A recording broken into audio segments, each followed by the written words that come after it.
Listening styles. With any type of communication, listening is very important. And simply put, listening skills are the tools that you use to help you to be an effective communicator. And listening skills are simply how we interpret both the verbal and nonverbal messages sent by others. Here is a chart of the time that we spend communicating. If you notice, the large pie chart to the left shows non-communicating and communicating time spent.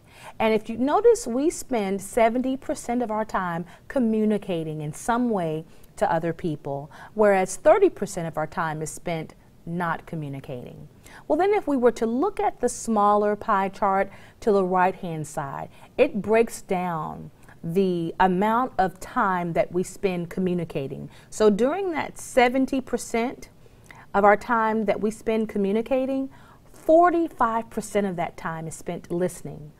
30% of the time is spent speaking. 16% of the time is spent reading, while 9% of the time is spent writing. So that tells us that listening is a very important part of our communication process. And so we're going to dig a little bit deeper with listening skills, first by identifying what active listening is. And active listening is simply having the full concentration on what is being said rather than just passively hearing the message of the speaker. We sometimes may hear the phrase, are you listening to me or are you hearing me? And listening is when there is this process of interpreting and understanding what is being said, whereas hearing, sometimes it goes like the old saying, it goes in one ear and come out the other. When we are hearing, there's not a guarantee that there is a level of comprehension or understanding in what is being said. But with listening, and most importantly, active listening, we are fully concentrating on what other people are saying to us and being able to process, understand, and comprehend that information. There are some signs of active listening, both verbal and nonverbal, that I wanted to share. When we are actively listening, the nonverbal cues include smiling, eye contact, posture, mirroring, and distractions. With these particular cues, or signs should I say, they can impact our level of active listening. When we communicate with other people, oftentimes smiling lets us know that either people are kind of connecting or understanding what you're saying. Smiles tend to encourage us and give us a level of confidence, especially when we are speaking or meeting new people for the first time. Eye contact. There's that phrase that the eyes are the gateway to the soul. Well, oftentimes, eye contact, it too speaks volumes in letting a level of understanding, of interest in what you're saying.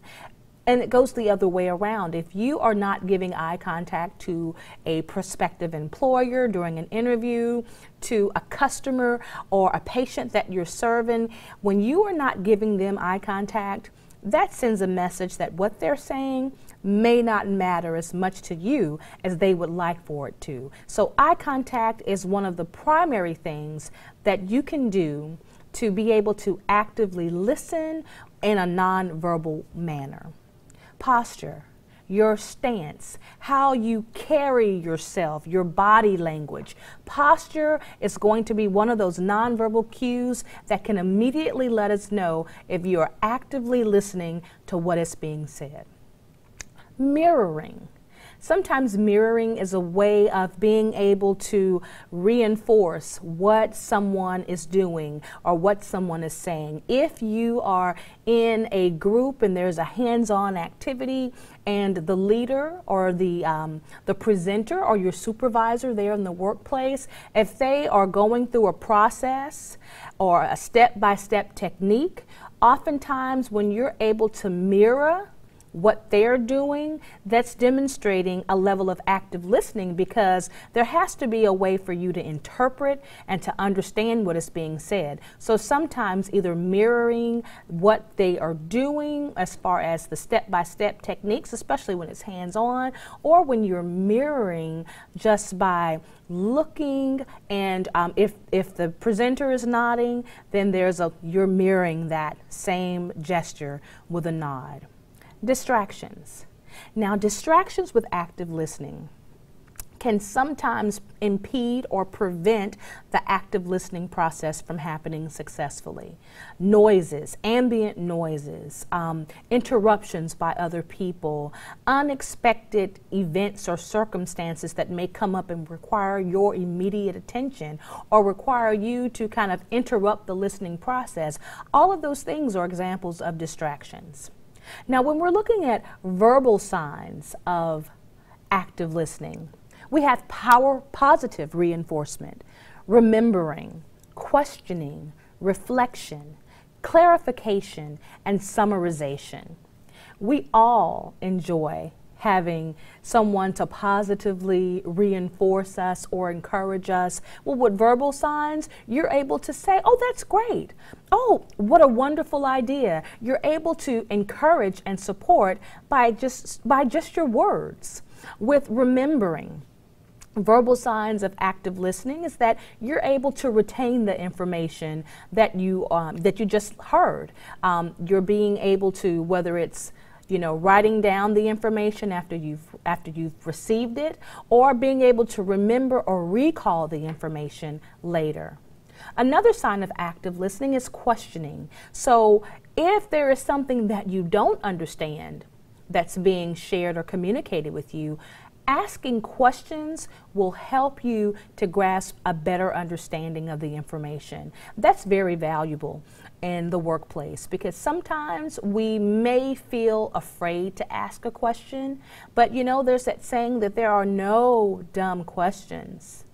You have to be able to ask if you don't understand, because oftentimes there's somebody else in the group or someone else on the workplace or on the job that has that same question and they were afraid to ask it. So questioning, it helps you to gain understanding and eliminates the process of assuming or making an assumption about, is this what my employer is expecting of me?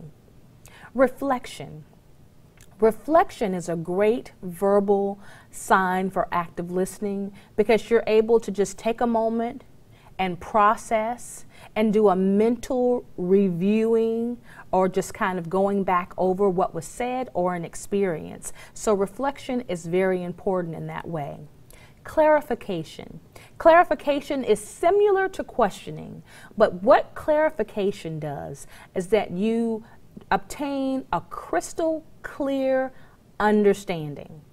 So if there is something that you are listening to and you seem to be a little bit unsure about what the presenter or the speaker is saying, always seek clarification. Get an understanding. So that's what clarification does. So pose the question, and if you don't still seem that you understand, ask the question again or ask it in a different way. Just make certain that you are engaging in that active listening process by making sure that you are crystal clear on the information that you're receiving. And finally, summarization. Summarization is a way to actually repeat what was told to you. Using your own words, if there's an opportunity to say, okay, let's recap this information. When you're able to go back and summarize what you've just heard, that is an example of active listening.